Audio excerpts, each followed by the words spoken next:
Hello दोस्तों, NCERT line by line के series में आप सभी का स्वागत है। मैं हूं सत्यम सिंह और आप बने हुए हैं सत्यमार फाउंडेशन चैनल पे। आज का टॉपिक है हम लोगों का fibre to fabric class 6 unit 3। ठीक है, इससे पहले कि हम लोग इस टॉपिक पर आएँ, चलिए हम लोग कुछ चीज़ें देखते हैं, एक प्रैक्टिकल करते हैं। सबसे पहले इस चीज़ को देखते हैं। ये एक कपड़ा है, एक क्लॉथ, इसको फैब्रिक कहा जाता है। इसको क्या बोलेंगे? फैब्रिक। ठीक है, इस फैब्रिक को जरा ध्यान से देखिए और इनके ये जो निकले हुए छोटे छोटे हिस्से हैं, इन धागों को जरा देखिए ध्यान से। अगर इसमें से एक धागे को हम निकाल लेते हैं तो कुछ इस तरीके से, थोड़ा बड़ा धागा निकालते हैं, देखते हैं, ये एक हिस्सा हमने इस तरीके से निकाल लिया। ठीक है, तो ये हो गया हमारा ये एक थ्रेड है। ठीक है, इसी थ्रेड को जब इस तरीके से कनेक्ट किया जाता है तो इस तरीके से फैब्रिक बनके तैयार होता है। अब देखते हैं इस थ्रेड में, अगर इस थ्रेड को आप ध्यान से देखेंगे और इसको थोड़ा सा अगर नाखून से दबा करके इस तरीके से कुछ निकाला जाए तो इसमें से भी बहुत पतले पतले धागे निकलते हैं।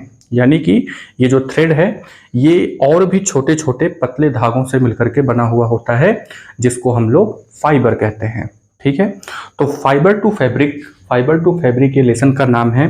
इसमें से जो बहुत पतले पतले धागे निकलते हैं, वैसे इसमें निकल नहीं रहा है, अब ये देखते हैं।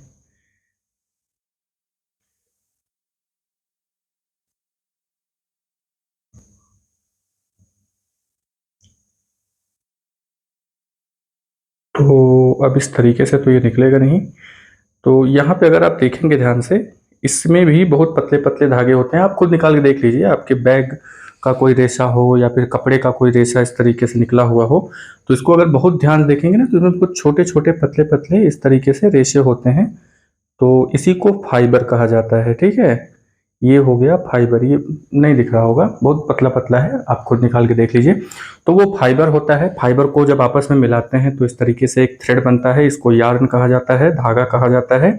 और इन धागों को जब आपस में मिक्स कर देते हैं, यानी कि उसको स्टिच कर देते हैं, सिलाई कर देते हैं, बुनाई कर देते हैं, तो वो इस तरीके से फैब्रिक का रूप ले लेता है। ठीक है, तो हम लोगों का टॉपिक यही है। हम लोग फाइबर के बारे में जानेंगे, डिफरेंट टाइप के फाइबर के बारे में जानेंगे, और उसके बाद हम लोग फैब्रिक के बारे में जानेंगे कि फैब्रिक कितने तरीके के होते हैं। जैसा फाइबर होगा उसी तरीके का फैब्रिक होता है। ठीक है, तो सबसे पहले कुछ एग्जाम्पल हम लोग यहाँ पे लेते हैं। सबसे पहले यहाँ पे है बेड शीट। ठीक है, तो बेड के ऊपर जो चादर बिछाई गई होती है उसे बेड शीट कहते हैं। कपड़ा होता है वो। ब्लैंकेट कपड़ा है। ठीक है, कर्टेन, आपके घर में जो कर्टेन, जो पर्दा लगा हुआ है, वो भी तो एक फैब्रिक है। टेबल क्लॉथ के बारे में अगर बात करें तो टेबल है, टेबल के ऊपर जो कपड़ा बिछाया जाता है उसको टेबल क्लॉथ कहते हैं, वो भी एक फैब्रिक है। ठीक है, टॉवेल यानी कि तौलिया। इसके बाद डस्टर्स यानी कि धूल को साफ करने के लिए जो कपड़ा इस्तेमाल करते हैं, जो फैब्रिक इस्तेमाल करते हैं। ठीक है, तो ये सब फैब्रिक का एग्जाम्पल है। तो ये आपको आपके आसपास ही देखने को मिल जाएगा, चाहे आप क्लासरूम में हैं चाहे घर पे हैं। ठीक है, तो घर पे आपको बहुत सारे डिफरेंट टाइप के कपड़े आपको देखने को मिलेंगे, तो इसी को हम लोग फैब्रिक कहते हैं। सबसे पहले एग्जाम्पल याद रखेंगे और इन सभी को फैब्रिक कहेंगे। ठीक है, कपड़े का मतलब ही होता है फैब्रिक। ठीक है, तो वैरायटी ऑफ फैब्रिक में आते हैं। वैरायटी का मतलब होता है विभिन्नता, विभिन्न प्रकार के फैब्रिक। विभिन्न का मतलब होता है अलग अलग। तो ये जो फैब्रिक है ये कई प्रकार के होते हैं। जैसे कॉटन का फैब्रिक होता है, सिल्क का फैब्रिक होता है। कॉटन फैब्रिक का मतलब होता है कि कॉटन के बने हुए कपड़े। सिल्क फैब्रिक का मतलब होता है सिल्क के बने हुए कपड़े।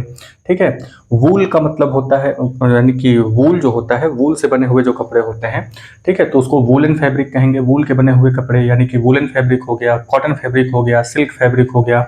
इसी तरीके से कुछ केमिकल के थ्रू भी, क्योंकि नेचुरल जो चीज़ें होती है, जैसे कॉटन हो गया, सिल्क हो गया, वूल हो गया, ये सब नेचुरल होती हैं। तो नेचुरल टाइप के जो फैब्रिक होते हैं वो बड़ी आसानी से नहीं मिलते हैं, थोड़ा मुश्किल होता है। तो उसके लिए साइंटिस्ट ने क्या किया कि क्यों ना सिंथेटिक इसको बना दिया जाए, यानी केमिकल से बना दिया जाए। तो सिंथेटिक फाइबर भी होता है। तो सिंथेटिक यानी केमिकल से जो चीज़ें बनाई गई होती हैं, जो फाइबर बना करके जो फैब्रिक बनाए जाते हैं, ठीक है, तो उसको सिंथेटिक फैब्रिक कहा जाता है। तो यहाँ पे इसके बारे में हम लोग आगे पढ़ेंगे कि फैब्रिक कितने टाइप के होते हैं। तो फैब्रिक किस चीज़ के बने होते हैं, जैसा कि अभी हम लोगों ने देखा कि फैब्रिक जो होता है, जो कपड़ा होता है, वो इस तरीके से धागों के बने हुए होते हैं, छोटे छोटे, ठीक है, इस तरीके से बहुत ही पतले पतले धागों के बने हुए होते हैं। तो fabric are made from yarn, यानी कि फैब्रिक किस चीज़ का बना होता है, फैब्रिक किस चीज़ का बना है, यार्न का। यार्न मतलब होता है धागा, ठीक है, तो फैब्रिक बना हुआ होता है धागों का। इसी तरीके से नेक्स्ट नंबर पे हेडिंग आते हैं फाइबर। अब ये फाइबर क्या होता है, तो धागे तक तो हम लोगों ने देखा ही, तो जो लंबा रेशा आपको दिखाई दिया उसको धागा कहते हैं, उसको यार्न कहते हैं, उसको थ्रेड कहते हैं। अब फाइबर हम किसको कहेंगे, तो फाइबर जो होता है वो और भी छोटा हिस्सा, यानी कि जो ये धागे होते हैं, धागों का और भी छोटा हिस्सा, जो रेशा यहाँ पे निकला हुआ है, ठीक है, इसी को हम लोग कहेंगे फाइबर। तो फाइबर से ही फैब्रिक का फॉर्मेशन होता है, फाइबर से यार्न बनता है, यार्न से फाइबर बनते हैं, मतलब कि फैब्रिक बनता है, ठीक है। तो फाइबर का डेफिनेशन क्या हो जाएगा, the thin strand of thread, यानी धागे का वो पतला सा स्ट्रैंड जो होता है उसको हम लोग फाइबर कहते हैं।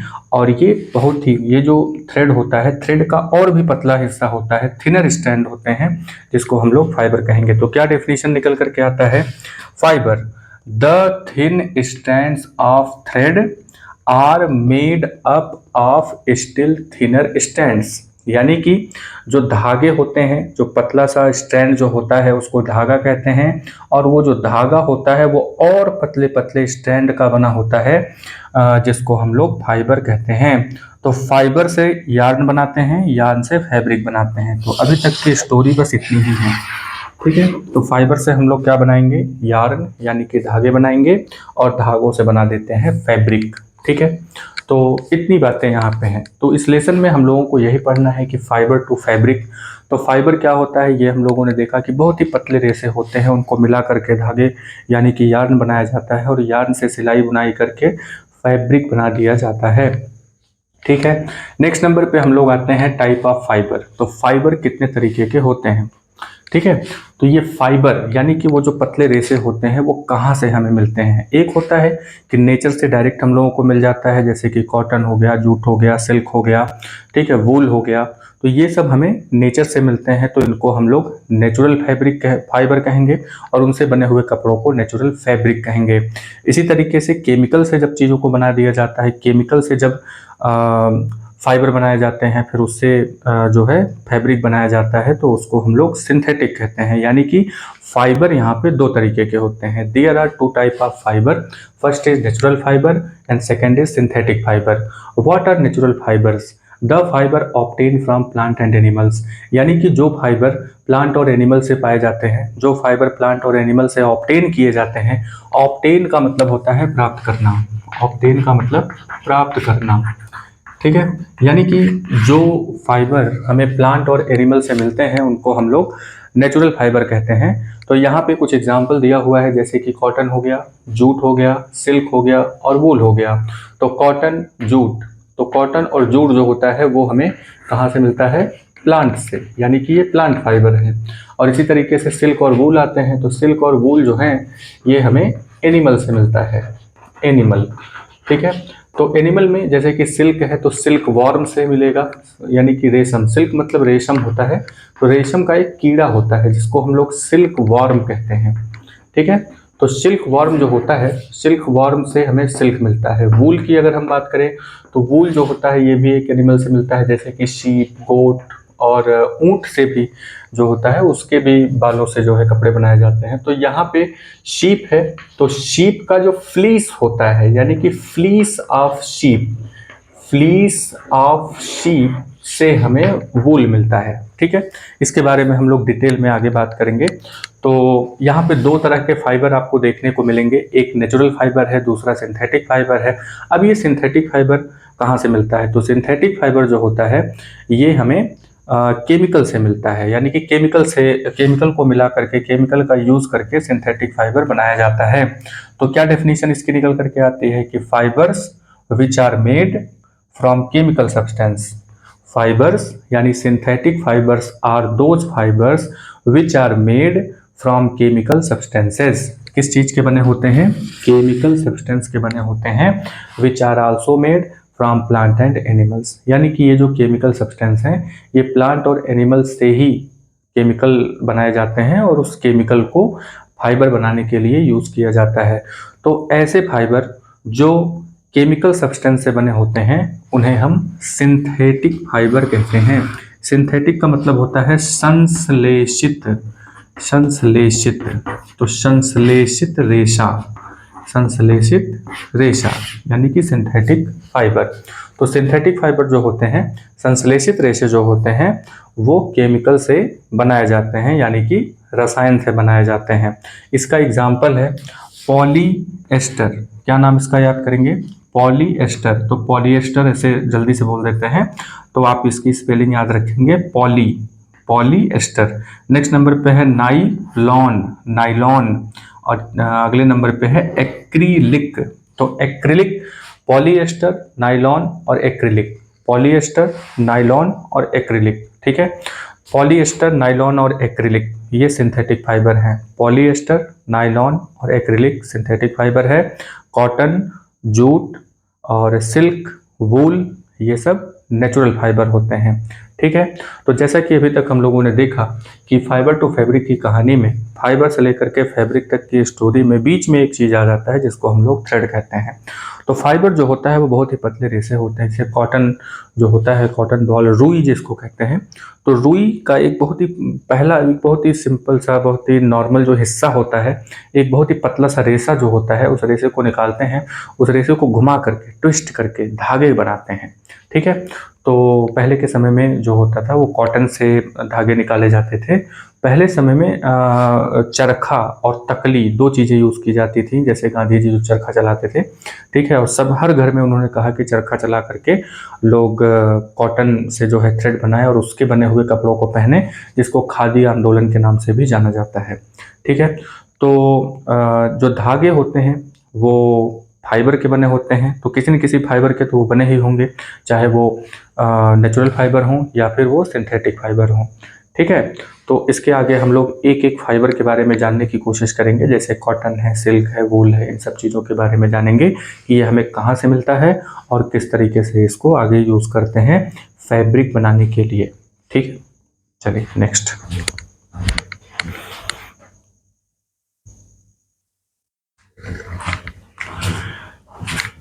चलिए दोस्तों, तो कुछ हम लोग प्लांट फाइबर के बारे में जान लेते हैं, जिसमें से दो चीज़ें यहाँ पे दी गई हैं।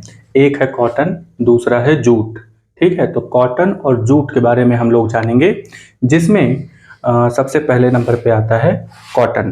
तो कॉटन के बारे में जानकारी ये जानने से पहले हम लोग कुछ एग्जाम्पल देख लेते हैं। सबसे पहले एक एग्जाम्पल याद करिए, कॉटन मैट्रेस। मैट्रेस का मतलब होता है गद्दा, मैट्रेस मतलब गद्दा। और क्विल्ट का मतलब होता है QUILT, क्विल्ट मतलब होता है रजाई, ठीक है।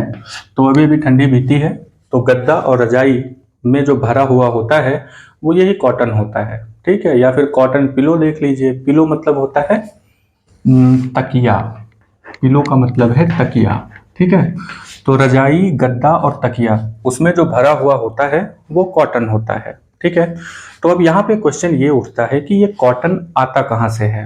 तो कॉटन कहाँ से आता है? तो कॉटन आता है कॉटन प्लांट से। कॉटन कहाँ से आता है?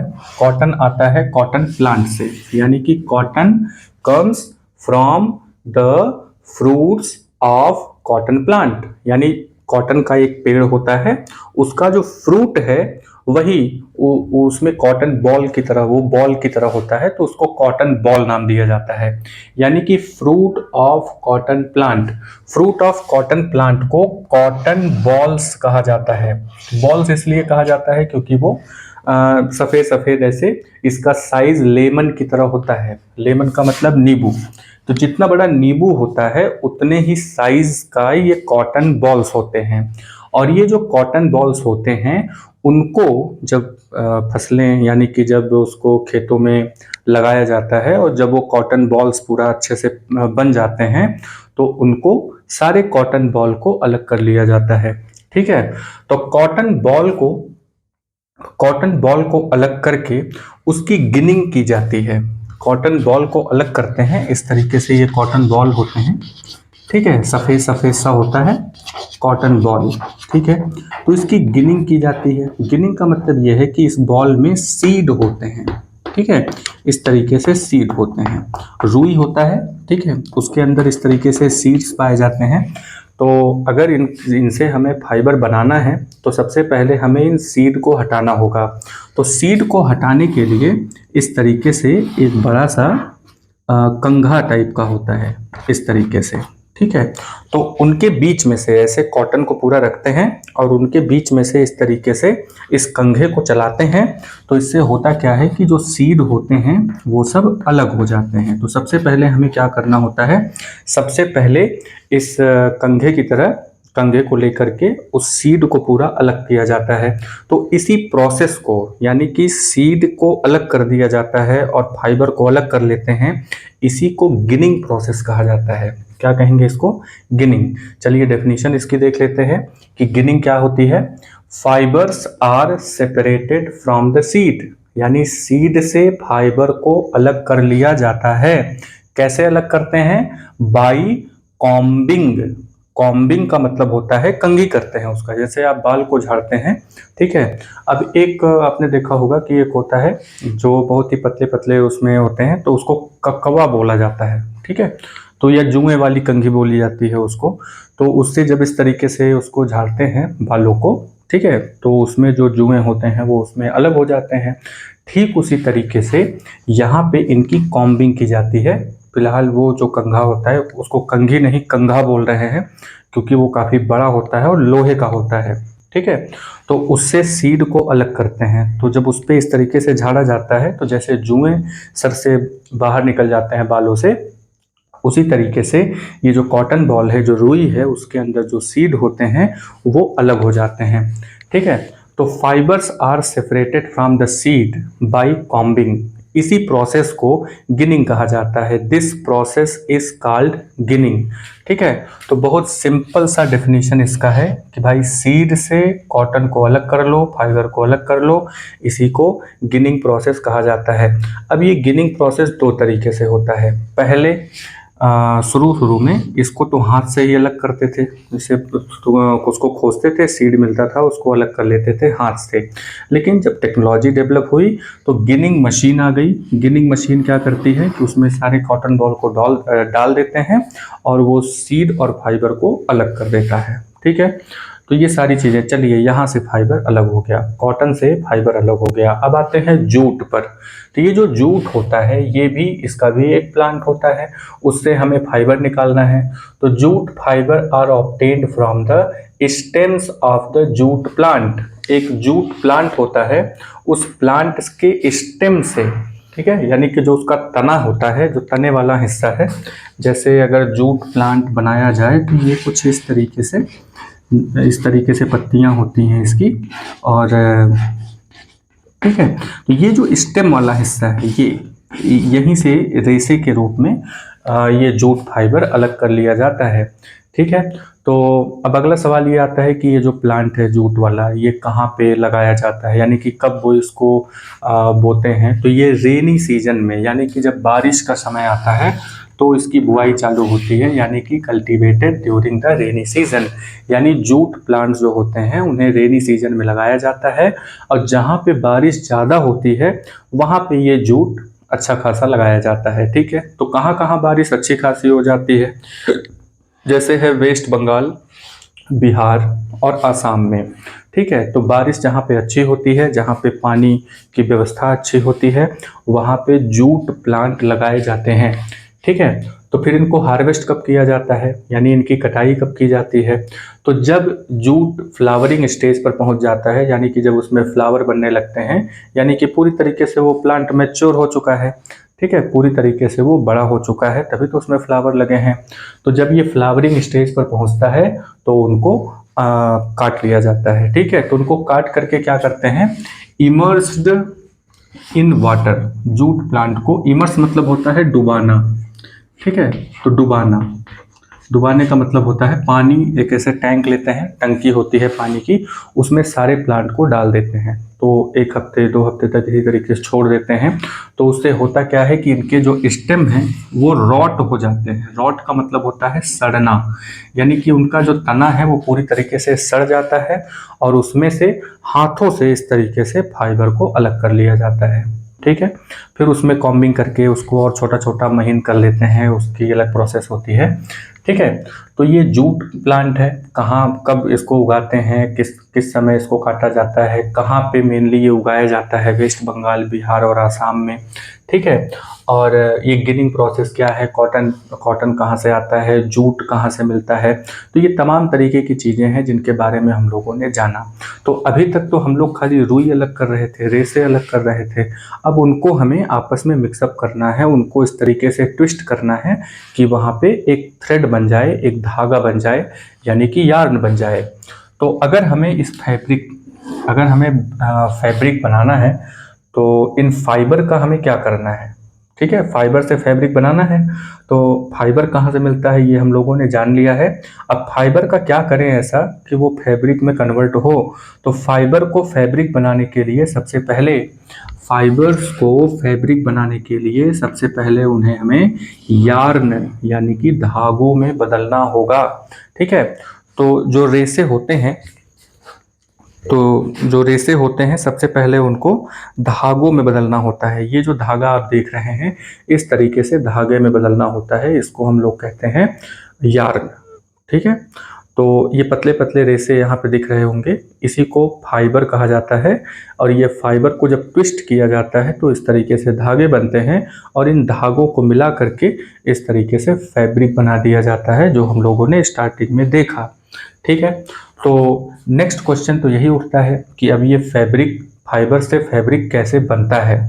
ठीक है, और यार्न कैसे बनता है और ये कैसे किया जाता है, यहाँ पे ये क्वेश्चन उठता है कि ठीक है चलिए, हम लोगों ने फाइबर अलग कर लिया। ठीक है, प्लांट से हम लोगों ने फाइबर को अलग कर लिया। अब उस फाइबर से हम लोग धागे कैसे बनाएंगे और धागों से जो है वो फैब्रिक यानी कि कपड़ा कैसे बनाया जाएगा। तो चलिए आगे हम लोग इसके बारे में जानकारी लेते हैं। ठीक,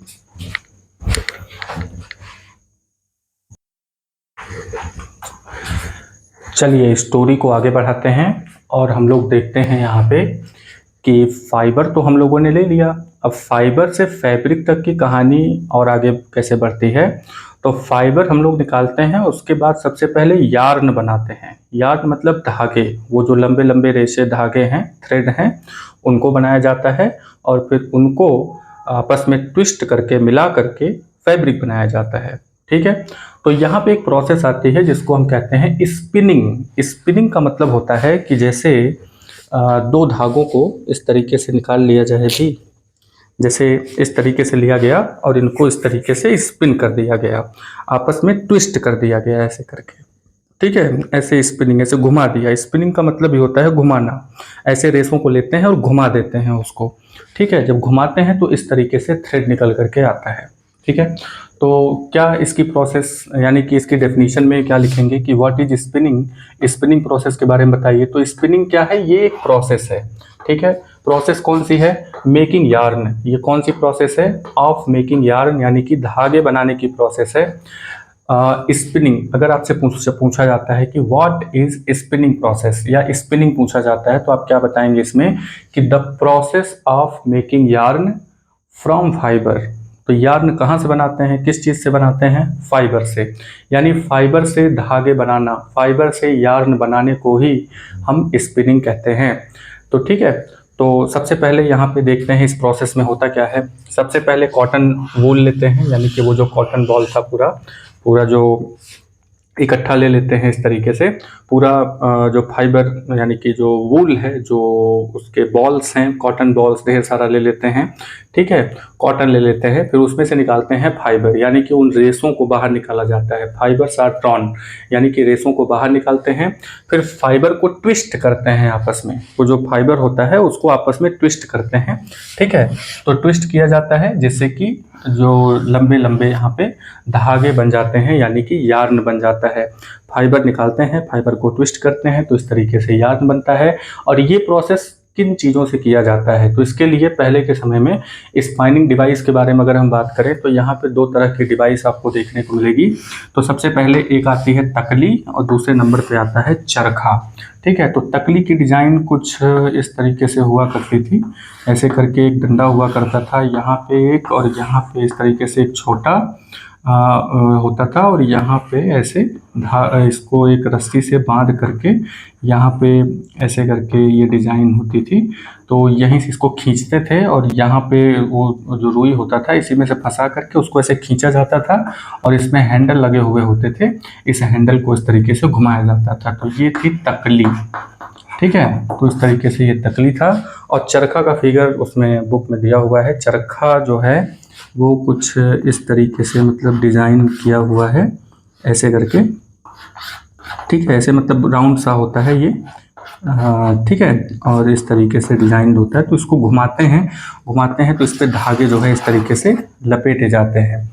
तो दो तरीके से चीज़ें, यानी कि दो चीज़ें हैं यहाँ पे, तकली और चरखा। यार्न यानी धागे किस चीज़ से बनाते हैं, तकली और चरखा से बनाते थे पहले। अब तो मशीन आ गई है तो इसको स्पाइनिंग मशीन कहा जाता है।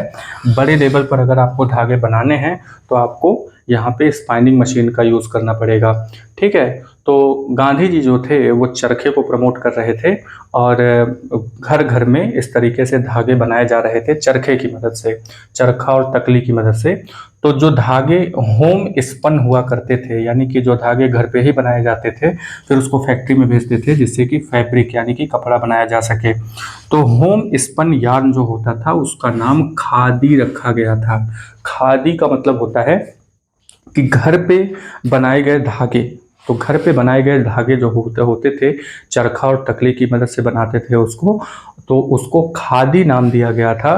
खादी के कपड़े ही पहनने के लिए गांधी जी ने प्रमोट किया था, क्योंकि वहाँ पे बाइकॉट मूवमेंट चल रहा था। तो बाइकॉट मूवमेंट में क्या था कि जितनी भी फॉरेन की चीज़ें हुआ करती थी, यानी विदेश से जो चीज़ें आती थी उसको बाइकॉट कर दिया गया था।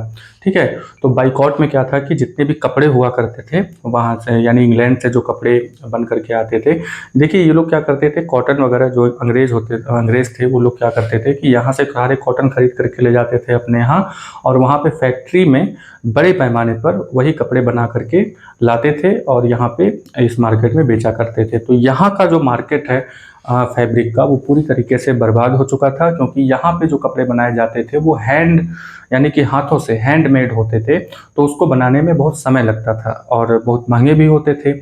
और इंग्लैंड से जो कपड़े आते थे वो काफ़ी सस्ते होते थे, और क्योंकि उसको मशीन से बनाते थे तो वो जल्दी जल्दी बन जाया करते थे। तो सस्ते में कपड़े यहाँ पे बेचते थे वो लोग ला करके, जिसकी वजह से यहाँ का जो फैब्रिक मार्केट है वो पूरी तरीके से ठप हो गया था, बर्बाद हो गया था। तो गांधी जी ने कहा कि बाहर से जो कपड़े आ रहे हैं उनको पहनने से अच्छा है कि घर पे ही धागे बनाइए और फिर उनसे फैब्रिक बनाइए और फिर उसको पहनिए। ठीक है, तो इसी को खादी मूवमेंट के नाम से भी जाना गया, क्योंकि गांधी जी ने हर किसी से कह दिया था कि आप लोग खुद धागे बनाइए और फिर उससे कपड़े बना करके उसको पहनिए। ठीक है, तो भारत सरकार ने यानी कि इसी चीज़ को देखते हुए 1956 में एक कमीशन बना दिया था, जिसको khadi and village industries commission कहा गया।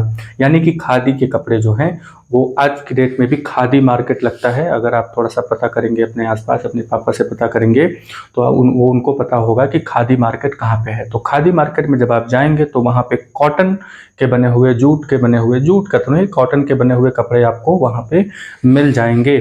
ठीक है, तो khadi and village industries commission 1956 में इंडियन गवर्नमेंट के थ्रू ये बनाया गया था। ये कमीशन बनाया गया कि भाई खादी को प्रमोट करना है, क्योंकि ये होम स्पन और इस तरीके से खादी की चीज़ें होती थी, और उसको प्रमोट करने के लिए ये कमीशन बनाया गया था।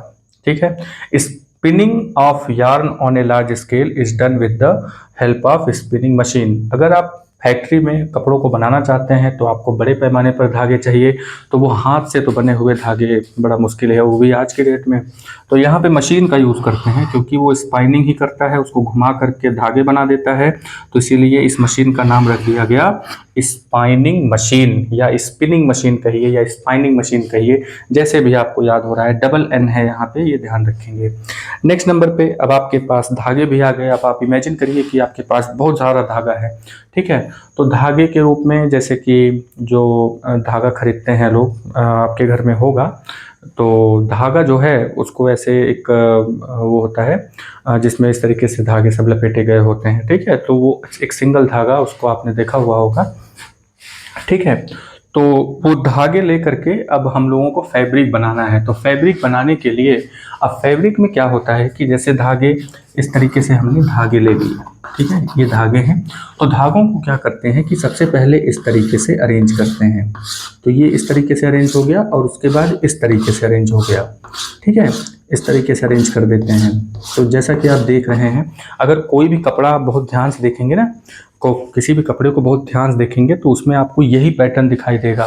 तो पहले तो इस तरीके से और फिर 90 डिग्री पर इस तरीके से धागों को जब आपस में कनेक्ट कर दिया जाता है तो वो फैब्रिक का फॉर्मेशन वहाँ पे होता है। जैसे मान लीजिए कि ये इस तरीके से है, ये फाइबर है, मतलब कि यार्न है, ये भी यार्न है। तो इसको इस तरीके से मतलब ऐसे ऊपर नीचे करके इस तरीके से कनेक्ट कर देते हैं। तो जब आपस में कनेक्ट करेंगे तो वो वहाँ पे फाइबर का फॉर्मेशन यानी फैब्रिक का फॉर्मेशन हो जाता है, कपड़े बन जाते हैं, ठीक है। तो ये जो प्रोसेस है यानी कि यार्न से फैब्रिक बनाने की जो प्रोसेस है वो दो तरीके की होती है। दो तरीके की प्रोसेस है यहाँ पे। पहली प्रोसेस वीविंग होती है, दूसरी प्रोसेस निटिंग होती है। तो वीविंग में क्या होता है कि अलग अलग धागों को लेकर के, वीविंग में अलग अलग धागों को लेकर के यानी कि 2 सेट्स ऑफ फाइबर लेकर के या यार्न को लेकर के, 2 सेट्स ऑफ यार्न को लेकर के इस तरीके से इन चीज़ों को आपस में कनेक्ट कर दिया जाता है। तो यहाँ पे जो इस तरीके से जो कपड़े बनाए जाते हैं इस प्रोसेस को वीविंग कहा जाता है। निटिंग क्या होता है, तो कभी आपने घर पे स्वेटर बनाते हुए देखा होगा, इस तरीके से 2 डंडे होते हैं, इसे मिला करके यहाँ पे इस तरीके से कपड़े बना दिए जाते हैं, ठीक है। और यहाँ पे एक वूलन बॉल होता है, वूलन बॉल होता है, इसमें से वूल निकलते रहते हैं, यहाँ पे सिलाई चल रही होती है ना। इस तरीके से दोनों हाथों से सिलाई करते हैं और यहाँ पे ये कपड़े इस तरीके से बन रहे होते हैं। तो इसको कहते हैं निटिंग, निटिंग बुनाई, ठीक है। और वीविंग, तो वीविंग और निटिंग दो तरीके का। निटिंग देखिए के यहाँ पे साइलेंट है तो इसीलिए हम निटिंग ये स्पेलिंग पढ़ेंगे। तो यहाँ पे यार्न से फैब्रिक बनाने का यही एक तरीका है, मतलब दो तरीके हैं यहाँ पे, एक तो वीविंग है, दूसरे नंबर पे निटिंग है, NITTING, तो निटिंग, ठीक है। तो यहाँ पे वीविंग की डेफिनेशन क्या लिखेंगे हम लोग, यहाँ पे 2 सेट लेते हैं और निटिंग में 1 सेट लेते हैं, ठीक है। वीविंग में 2 सेट यानी कि 2 धागों को, अलग अलग धागों को आपस में कनेक्ट कर दिया जाता है, इसको वीविंग कहते हैं। और एक सिंगल धागे से जब पूरे कपड़े को बना दिया जाता है तो उसको निटिंग कहा जाता है, ठीक है। तो the process of arranging 2 sets, the process of arranging 2 sets of yarn, यानी कि धागों के 2 सेट लिए जाते हैं जिससे हम लोग फैब्रिक बना देते हैं, इसी प्रोसेस को वीविंग कहा जाता है। Weaving of yarn is done on loom, weaving जो होता है एक मशीन से किया जाता है जिसको लूम कहा जाता है। लूम जो होता है वो हैंड ऑपरेटेड भी हो सकता है और पावर ऑपरेटेड भी हो सकता है, पावर ऑपरेटेड, ठीक है। हैंड ऑपरेटेड और पावर ऑपरेटेड भी हो सकता है, यानी कि जो बिजली से चलने वाला लूम होता है वो भी आप यूज़ कर सकते हैं और हाथों से चलने वाला लूम भी। पहले के समय में तो हाथों से ही चलने वाला लूम यूज़ किया करते थे, तो उनको आपस में अरेंज करते थे तो कपड़े का फॉर्मेशन होता था। अब आते हैं निटिंग प्रोसेस में। निटिंग प्रोसेस में सबसे ज़रूरी चीज़ यही है कि एक सिंगल यार्न को लेकर के, यानी कि a single yarn is used to make a piece of fabric, यानी कि एक फैब्रिक, एक कपड़े का टुकड़ा बनाने के लिए एक सिंगल यार्न का ही यूज़ किया जाता है। जैसे कि स्वेटर और सॉक्स, यानी कि आपके जो मोजे हैं, मोजा अगर आप ध्यान से देखेंगे तो वो एक सिंगल यार्न को लेकर के उसको बनाया गया है। तो अगर उसमें अगर मोजे में से एक रेशा आप निकालते हैं, जैसे पुराना कोई फटा हुआ मोजा अगर हो तो उसके एक सिरे को, एक धागे को उसको पकड़िए और उसको खींचिए, तो उसको जब आप खींचेंगे ना तो वो एक सिंगल धागा ही वहाँ से निकल करके बाहर की तरफ आएगा। लेकिन ये जो फैब्रिक यहाँ पे आपको दिख रहा है ये 2 सेट्स ऑफ यार्न यहाँ पे यूज़ किया गया है, यानी कि इसमें से बहुत सारे धागे इस तरीके से निकल जाएंगे, ठीक है। लेकिन जो सॉक्स हैं, स्वेटर हैं, वो सब एक ही धागे से बनाए गए होते हैं, तो उस प्रोसेस को निटिंग कहा जाता है। तो इसको याद रखेंगे कि वीविंग और निटिंग में यही डिफरेंस है, ठीक है। तो निटिंग किस चीज़ से करते हैं? तो निटिंग भी हाथों से करते हैं, जैसे कि आपने घर में देखा होगा अपनी मम्मी को या फिर चाची को इस तरीके से जब ठंडी आती है तो स्वेटर की बुनाई इस तरीके से होती है, तो उसको निटिंग प्रोसेस कहा जाता है। एक सिंगल वूल को लेकर के इस तरीके से पूरा बना दिया जाता है। तो या तो ये हाथों से बनाया जाता है, या फिर अगर आपको बड़े पैमाने पर बनाना है तो यहाँ भी आप टेक्नोलॉजी की मदद लीजिए, मशीन से इन चीज़ों को बना दिया जाता है। ठीक है। तो ये पूरी कहानी यहाँ पे थी, फाइबर से लेकर के फैब्रिक तक की कहानी। ठीक है। अब इसके आगे हम लोग कुछ और चीज़ों के बारे में, हिस्ट्री ऑफ क्लॉथ के बारे में थोड़ा सा जान लेंगे कि शुरू में जब इस तरीके से ये सब धागे वगैरह का कॉन्सेप्ट नहीं था तो लोग क्या किया करते थे, किस तरीके से अपने शरीर को ढका करते थे। ठीक है। चलिए नेक्स्ट।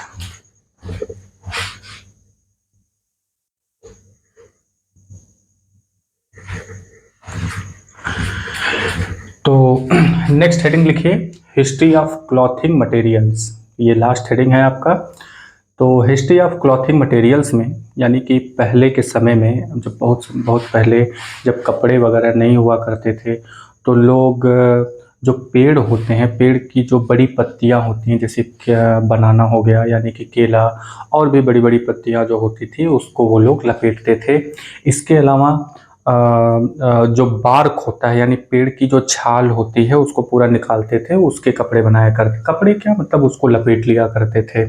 तो ये पहले के समय में जो पीपल हुआ करते थे उनको ये इस तरीके से कॉटन वगैरह की जानकारी नहीं थी, तो ये लोग bark and big leaves, bark का यूज़ करते थे यानी पेड़ की छालों का यूज़ करते थे, और बड़ी पत्तियों का यूज़ किया करते थे, या फिर एनिमल स्किन जैसा कि आप जानते हैं, और फर्स यानी कि रोएं।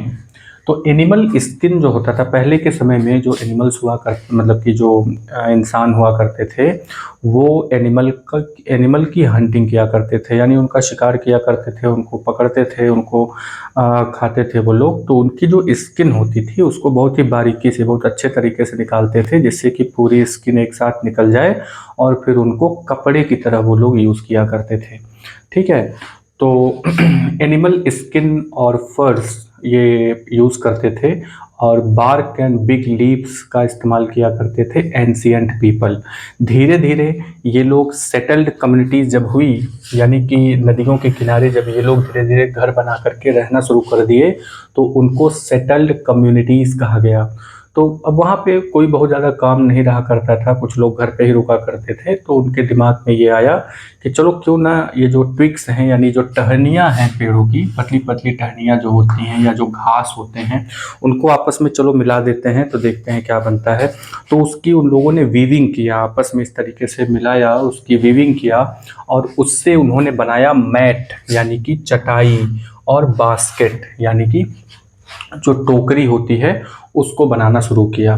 तो चटाई बनाना शुरू किया, बास्केट बनाना शुरू किया। ठीक है। इसके बाद फिर जो पेड़ की लताएं होती हैं यानी वाइन्स होती हैं, एनिमल फ्लीस होते हैं यानी जो रोए हैं, बाल जो होते हैं, इन सबको आपस में ट्विस्ट करके धीरे धीरे उन लोगों ने धागे बनाना यानी स्ट्रैंड बनाना शुरू कर दिया। जब इन्होंने धागे बनाना शुरू किया, फिर धागे से फिर कपड़े बनाना शुरू कर दिया। ठीक है। तो धीरे धीरे इस तरीके से कपड़ों का फॉर्मेशन हुआ, और फिर कॉटन आ गया, जूट आ गया। तो ये लोग खोजते थे कि कहाँ पे लंबे रेशे जहाँ पे मिल जाया करते थे तो उनको आपस में ट्विस्ट करके ये यार्न बनाया करते थे, यार्न बना करके उनसे कपड़े बनाया करते थे। अगर आप एंशियंट इजिप्ट की बात करें, ठीक है, अच्छा, जो भारतीय यानी इंडियन जो रहा करते थे ये लोग सेटल्ड कम्युनिटी, खास करके गंगा नदी के किनारे जो लोग रहा करते थे। ठीक है। क्योंकि जितनी भी सेटलमेंट हुई थी वो सारी सेटलमेंट किसी न किसी नदी के किनारे हुई थी। तो गंगा रिवर के किनारे जो लोग बस गए थे, जो लोग, क्योंकि देखिए पानी की ज़रूरत तो हमेशा पड़ती है ना, खाना एक दो दिन ना मिले तभी चल जाता है, लेकिन पानी अगर ना मिले तो दिक्कत हो जाती है। तो सेटल्ड कम्युनिटीज़ जितनी भी थीं वो नदियों के किनारे सेटल हुई थीं। तो गंगा नदी के किनारे, या फिर इंडस रिवर के बारे में, इंडस वैली सिविलाइजेशन के बारे में आप जानते होंगे। इंडस वैली सिविलाइजेशन हिस्ट्री का ये हिस्सा है, ठीक है। तो इंडस वैली सिविलाइजेशन यानी इंडस रिवर के किनारे जो लोग रहा करते थे वो इसी तरीके से अपने आप को ढका करते थे, ठीक है। तो एक फ्लैक्स करके भी एक पेड़ होता है, तो उसको भी यूज़ किया करते थे इजिप्ट में रहने वाले लोग। इजिप्ट में रहने वाले लोग कॉटन और फ्लैक्स का यूज़ किया करते थे, ठीक है। और तो उसका वो लोग यार्न बनाते थे। और फिर तो इजिप्ट की जो कम्युनिटी है यानी कि इजिप्ट में जो सेटलमेंट हुआ था वो नील रिवर के किनारे हुआ था, ठीक है। इसको नाइल भी कहते हैं, इसको हिंदी में नील कहते हैं। नील रिवर यानी कि नील नदी के किनारे यहाँ पे इजिप्ट में रहने वाले लोग फ्लैक्स और कॉटन का यूज़ किया करते थे कपड़ों के लिए, ठीक है। एक प्रोसेस होती है स्टिचिंग, ठीक है।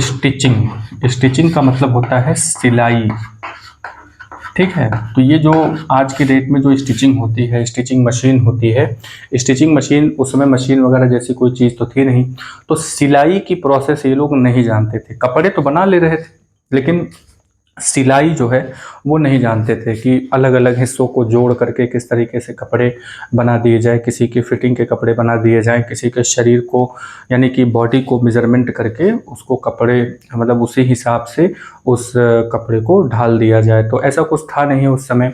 तो ये लोग क्या किया करते थे, जो पूरा बड़ा सा कपड़ा बनाते थे उसी को बॉडी में पूरा लपेट लेते थे, ठीक है।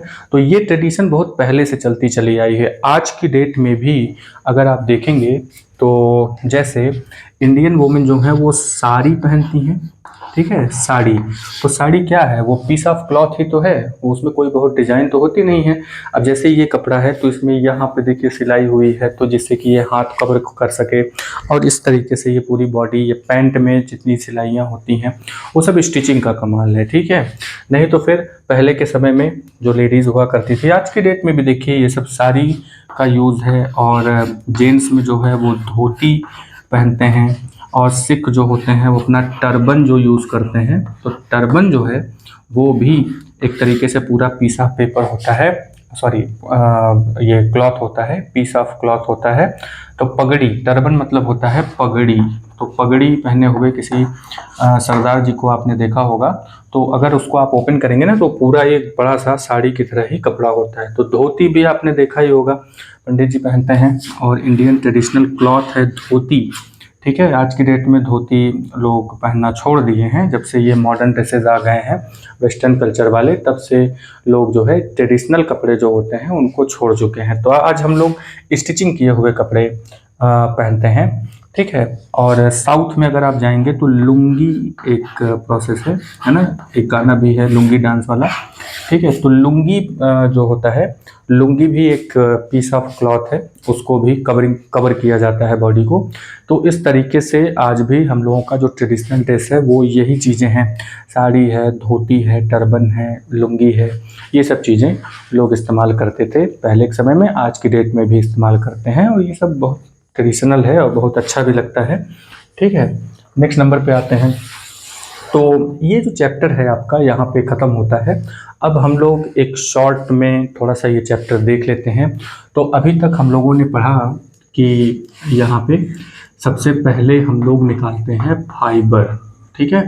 तो नहीं, फाइबर तो हम लोग कहाँ से निकालेंगे, कॉटन बॉल से कहानी शुरू करते हैं। तो ये है कॉटन बॉल, ठीक है। तो कॉटन बॉल से निकालते हैं हम लोग फाइबर, ठीक है। ये पूरा समरी है, इसको बस थोड़ा सा समझ लीजिए कि पूरे चैप्टर में हम लोगों ने अभी तक क्या क्या पढ़ा। तो कॉटन बॉल से फाइबर निकालने की जो प्रोसेस है वो प्रोसेस है गिनिंग। क्या प्रोसेस है, गिनिंग, ठीक है। तो गिनिंग प्रोसेस से हम लोग फाइबर निकालते हैं, फाइबर से हम लोग बनाते हैं यहाँ पे यार्न, ठीक है। फाइबर से हम लोग बनाएंगे यार्न। तो इस चीज को हम लोग कहते हैं स्पिनिंग। स्पिनिंग का मतलब फाइबर को घुमा घुमा करके स्पिनिंग करके धागे बना दिए जाते हैं, यार्न बना दिए जाते हैं। यार्न से जो है, यार्न से यहाँ पे बनाया जाता है दो चीजें, मतलब यार्न से यहाँ पे बनाते हैं फैब्रिक यानी कि कपड़े, ठीक है। फैब्रिक बनाया जाता है, ये दो प्रोसेस से होता है। एक है वीविंग, ठीक है, वीविंग हो गया, और दूसरा है निटिंग। ये समझ में आया, तो निटिंग हो गया, वीविंग हो गया, वीविंग से यहाँ पे फैब्रिक का फॉर्मेशन हो जाता है। तो ये रहा कॉटन बॉल आपने ले लिया, ठीक। कॉटन बॉल से बना दिया हमने फाइबर कॉटन बॉल से फाइबर बनाने की प्रोसेस को गिनिंग कहते हैं। फाइबर से बनाया यार्न यानी धागे बना दिए गए, ठीक है। तो कॉटन बॉल जो होता है इसको भी देख लेते हैं। इस तरीके से ये बॉल होता है, ठीक है। तो इसमें से जो निकालते हैं वो इस तरीके से फाइबर होता है और इसके बाद स्पाइनिंग की जाती है तो एक इस तरीके से, ठीक है, इस तरीके से स्पाइनिंग आपस में ट्विस्ट करके, मतलब आपस में इस तरीके से ऐसे ऐसे मान लेते हैं हमें, तो ऐसे ऐसे ट्विस्ट करते हैं इसको। तो ट्विस्ट करके यहाँ पे बना देते हैं यार्न यानी कि धागे बना देते हैं। उसके बाद इन्हीं धागों को लेकर के इस तरीके से, तो इस तरीके से इन सबको आपस में कनेक्ट करके इस तरीके से कपड़े बना दिया जाता है जिसको हम लोग फैब्रिक कहते हैं, ठीक है। तो ये प्रोसेसिंग यहाँ पे देखें तो कॉटन बॉल से फाइबर बनाते हैं गिनिंग प्रोसेस से, फाइबर से यार्न बनाते हैं स्पिनिंग प्रोसेस से, यार्न से फैब्रिक बनाते हैं निटिंग और वीविंग प्रोसेस से, ठीक है। तो इसके अलावा हम लोगों ने देखा कि यहाँ पे जो फाइबर होता है वो दो तरीके का होता है। एक होता है नेचुरल फाइबर, ठीक है, और एक होता है यहाँ पे सिंथेटिक फाइबर, ठीक है। तो कुछ इस तरीके से, तो यहाँ पे फाइबर दो तरीके का हो गया, नेचुरल फाइबर, सिंथेटिक फाइबर हम लोगों ने देखा। यहाँ पे कॉटन बॉल के बारे में बात हो रही है तो नेचुरल फाइबर में कॉटन, जूट, वूल, ठीक है, ये सब चीज़ें हो गई। सिंथेटिक फाइबर में एक्रिलिक हो गया और नाइलॉन हो गया। तो इस तरीके से रेयॉन, नाइलॉन, ये सब चीज़ें जो है सिंथेटिक फाइबर में आती हैं। फिर धागे बनते हैं, धागे से फैब्रिक बनता है, ठीक है। तो इस तरीके से इतने में ही यही एक शॉर्ट है इसका। तो ये लेसन आपका कंप्लीट होता है। तो उम्मीद करते हैं कि ये चैप्टर आपको पूरा समझ में आया होगा। अगर कहीं पे थोड़ा बहुत भी कुछ भूल रहे हैं, शब्दों में कुछ प्रॉब्लम आ रही है, तो दोबारा इस वीडियो को देखिए जिससे कि आपको ये सारी चीज़ें अच्छे से याद हो जाएं, ठीक है। तो वीडियो पे बने रहिए, लाइक करिए, सब्सक्राइब करिए, अपने दोस्तों से भी लाइक सब्सक्राइब करने के लिए कहिए और बने रहिए वीडियो पे, कुछ ना कुछ आप सीखते ही रहेंगे। तब तक के लिए जय हिंद।